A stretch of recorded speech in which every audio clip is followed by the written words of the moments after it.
Chapter number 10 વર્તુળ અને વર્તુળનું આપણે એ જે ચેપ્ટર છે એનું ઉદાહરણ નંબર 2 જોવાનું છે આજે આપણે કે ઉદાહરણ નંબર 2 શું કહે છે કે ઓ કેન્દ્રવાળા વર્તુળના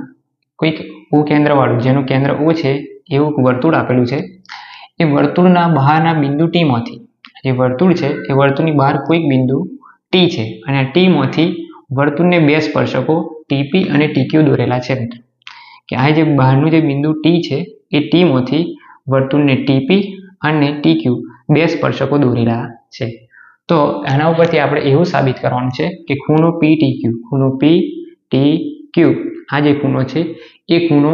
2OPQ એટલે કે મિત્રો આ જે ખૂણો બને છે OPQ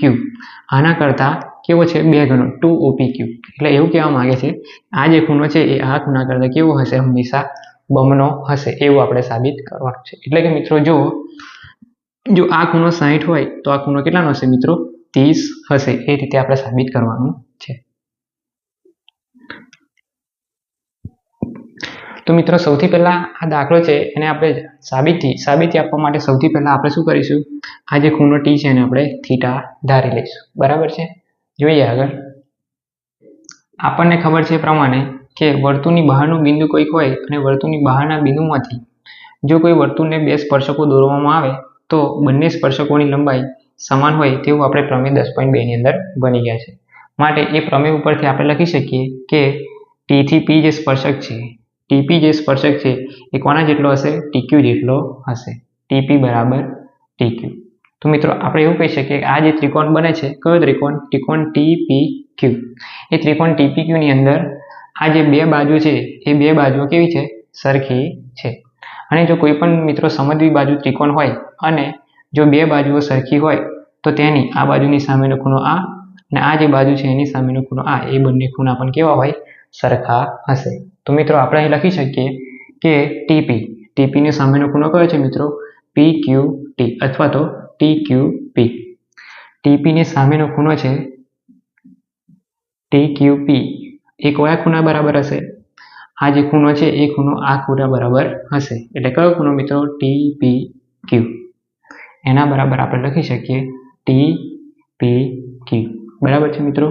હા આને આપણે 1 નંબર આપી દઈશું હવે આગળ જોઈએ આ જે ત્રિકોણ બને છે ત્રિકોણ TPQ એ ત્રિકોણની અંદર આપણે જોઈશું કે ત્રિકોણ TPQ માટે આપણને ખબર છે મિત્રો કે ત્રિકોણના ત્રણેય ખૂણાઓનો સરવાળો કેટલો થાય હંમેશા 180 થાય તો માટે આપણે લખીશું ખૂણો PTQ વત્તા આ ખૂણો એટલે કે TPQ ખૂણો TPQ વત્તા ખૂણો આ ખૂણો કયો થશે TQP ત્રિકોણના ત્રણ ખૂણાઓ એટલે કે બધા જ ખૂણાઓનો સરવાળો આપણને ખબર છે તે પ્રમાણે કેટલો થાય છે 180 થશે હવે આપણે જોઈશું કે PTQ અહીં જે ખૂણો આજ બને છે PTQ એ ખૂણાને આપણે શું ધારી લીધું છે થીટા ધારી લીધું છે માટે આ PTQ ની જગ્યાએ આપણે શું લખી દઈશું થીટા લખી દઈશું એ જ રીતે TPQ મિત્રો આ જે TPQ છે એ ખૂણાને હું એઝ ઇટ ઇઝ લખું છું TPQ વત્તા આ જે ખૂણો TQP છે ખૂણો TQP આ જે ખૂણો છે એ ઉપર મુજબ સમીકરણ નંબર 1 ઉપરથી આપણે કહી શકીએ કે TQP બરાબર આપણે શું લખી શકીએ TPQ લખી શકીએ માટે આ જે TQP છે એની જગ્યાએ આપણે શું લખી દઈશું TPQ એના બરાબર 180 ઓકે માટે હવે જુઓ મિત્રો અહીં TPQ બે વખત છે માટે લખાશે 2TPQ એના બરાબર આ બાજુ શું છે 180 અને આ પ્લસ થીટા બરાબરની આ બાજુ જશે તો કેવા થશે માઇનસ થીટા થશે માટે આપણે લખી શકીએ ખૂણો TPQ બરાબર હવે આ જે ગુણાકારમાં 2 છે એ આ બંનેના ભાગાકારમાં જશે માટે લખાય 180 માઇનસ થીટા ભાગ્યા 2 માટે TPQ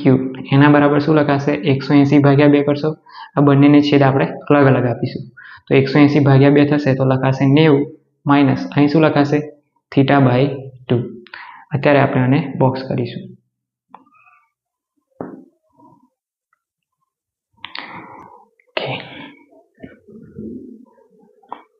અહીં આપણે જે ખૂણો છે OPQ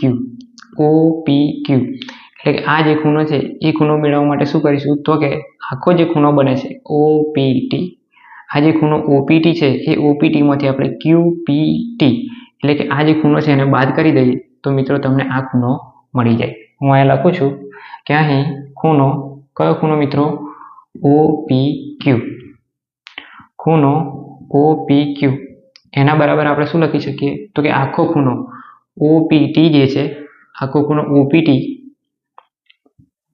ખૂણો OPT એમાંથી બાદ કરી દેવાનો. કોને બાદ કરવાનો? આખો ખૂણો OPT છે એમાંથી આ જે ખૂણો QPT બાદ કરશું તો આપણને આ ખૂણો મળી જશે. માટે અહીં લખીશું, તમે QPT લખો કે TPQ લખો, બંને કેવું છે? સરખું છે. માટે લખીશું TPQ. બરાબર મિત્રો? માટે આપણે લખી શકીએ OPQ બરાબર. હવે આપણને ખબર છે કે ખૂણો OPT, આ જે ખૂણો છે એ ખૂણો મિત્રો હંમેશા કેટલાનો હશે? 90 નો હશે. આપણે પ્રમેયમાં ભણી ગયા છે કે ત્રિજ્યા અને સ્પર્શક એકબીજાને કેવા હોય? હંમેશા લંબ હોય છે. માટે આ જે ખૂણો OPT છે એ OPT ની જગ્યાએ આપણે શું લખી દઈશું? 90 માઇનસ આ જે TPQ છે, એ TPQ ની વેલ્યુ આપણે અહીં શોધી હતી. માટે આ TPQ ની જગ્યાએ લખી દઈશું 90 માઇનસ θ/2. 90 માઇનસ θ/2 માટે શું લખી શકાય? ખૂણો OPQ બરાબર 90. હવે આ માઇનસ અંદર ગુણાશે તો થશે -90 પ્લસ θ/2. -90 પ્લસ 90 કેન્સલ થશે તો આપણને શું મળશે? અહીં OPQ બરાબર θ/2. રાઈટ, 2 છે એ OPQ જોડે ગુણાશે માટે લખાશે 2OPQ બરાબર θ. અને θ એ બીજું કંઈ નહીં પણ શું છે મિત્રો? PTQ છે. PTQ.